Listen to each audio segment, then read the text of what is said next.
Well, the presidential race changed quickly this week when President Biden announced that he would not run for re-election, and he endorsed his Vice President Kamala Harris for president. Donald Trump held a rally in North Carolina this week and dispensed with any messages about unity after the assassination attempt on him, and spent almost all of his 90-minute speech in a blistering attack against Harris. If you don't mind, I'm not going to be nice. Is that okay? As borders are, Kamala threw open our borders and allowed 20 million illegal aliens to stampede into our country from all over the world. As she began her campaign, Harris spent most of this week contrasting her record with that of the former president's. As Attorney General of California, I took on one of our country's largest for-profit colleges that was scamming students. Donald Trump ran a for-profit college that scammed students. As a prosecutor, I specialized in cases involving sexual abuse. Well, Trump was found liable for committing sexual abuse. As Attorney General of California, I took on the big Wall Street banks and held them accountable for fraud. Donald Trump was just found guilty of fraud on 34 counts. President Biden delivered a rare speech on Wednesday from the Oval Office, for the first time addressing why he was getting out of the race, his plans for the next 6 months, and what he saw as being at stake during this election.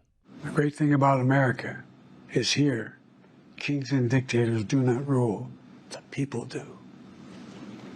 History is in your hands. The power is in your hands. The idea of America lies in your hands. You just have to keep faith, keep the faith, and remember who we are. We're the United States of America, and there's simply nothing beyond our capacity when we do it together. So let's act together, preserve our democracy. God bless you all, and may God protect our troops.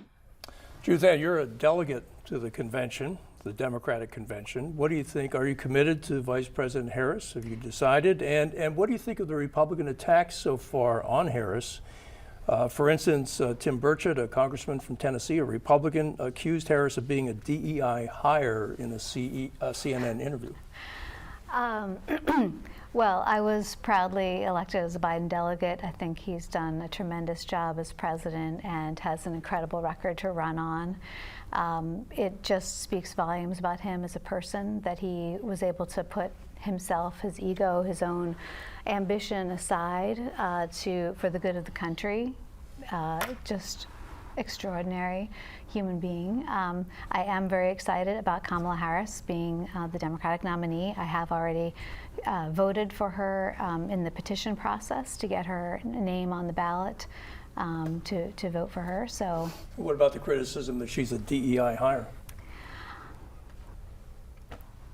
I think that's outrageous. I mean, I don't even know how to respond to that, other than she's just has a tremendous record of service as a prosecutor, as the Attorney General, as a United States Senator, and as Vice President as a part of this Biden-Harris administration, which has done so much to recover from the COVID pandemic and economic recession, and even the attacks against the Capitol. So she has a tremendous record, and I think that using language like that is very demeaning.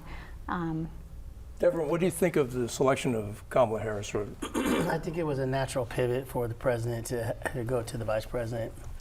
I think she'll be a very formidable candidate. I think it'll be interesting to see whether or not she can get young people to turn out like Obama did. And it's a much closer race, I can tell you that. And it's interesting to see, well, I'll be interested to see what President Trump does in this election process. I think, as we saw earlier in the clip there, he is attack. But I also will tell you, we need to be careful and bring back some civility to this process. Because I think it turns a lot of people off on both sides. Yeah. Michael, I want to ask you about this. The Harris campaign said this week that almost 7,000 people have offered to volunteer in the past 7 days in Florida for the Harris campaign. The Harris campaign says it has 12 field offices in Florida, 33 paid staff members. So the question is Florida now in play? And I want to ask both you and Patrick that. Yeah, well, that's a good question because there's an obvious energy difference. It's I think everybody has been, just by contrasting Kamala Harris with Joe Biden, you see the difference in just the candidates. And that's got to be invigorating for the Democrats. So I think that's very visible. The $100 million that she raised in the first couple days was also hard to ignore. But as far as Florida being up for grabs, I don't think we're there yet. I think the fundamentals are very strong for Republicans in the state. We'll see. I mean, that's why they have elections, is to figure things out like this. But the way the voter registration has gone the last couple of years, it looks like Republicans have a very decisive advantage. Patrick, same question to you. If you're setting up 12 field offices, that's a lot of money. If you've got 33 paid staff, that is a lot of money. So what do you make of that? Whatever our chances were 2 weeks ago, they're a lot better today in the state of Florida. I've never seen Democrats more excited. I've never seen them more unified.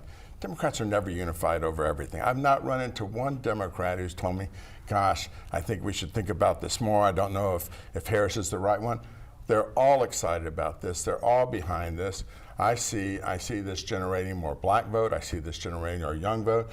I talked to a young woman the other day who was going to vote for Stein, who says, no, I'm now going to vote for Harris because she just needed an alternative, and she's looking at Harris now as the alternative. And so, you know, are we going to win Florida? I don't know. I think we're a lot better off than what we were. I think you're going to see a big shift in the polls over the next couple of weeks, and maybe we'll have a better idea of it. But I also have to say that Biden is the most selfless president I've seen in a long time, and the guy on the other side is the most selfish guy I've ever seen be president. And it's a real comparison there. Julia, what do you think Kamala Harris's vulnerabilities are, especially with Florida voters?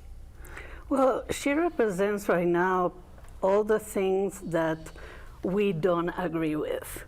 And one of them being the border, a main important issue, her being a czar of the border.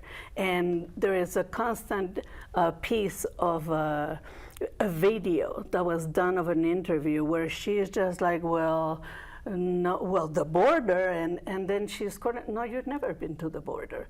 And frankly, she just said, well, and I haven't been in Europe either. And so it was like, what?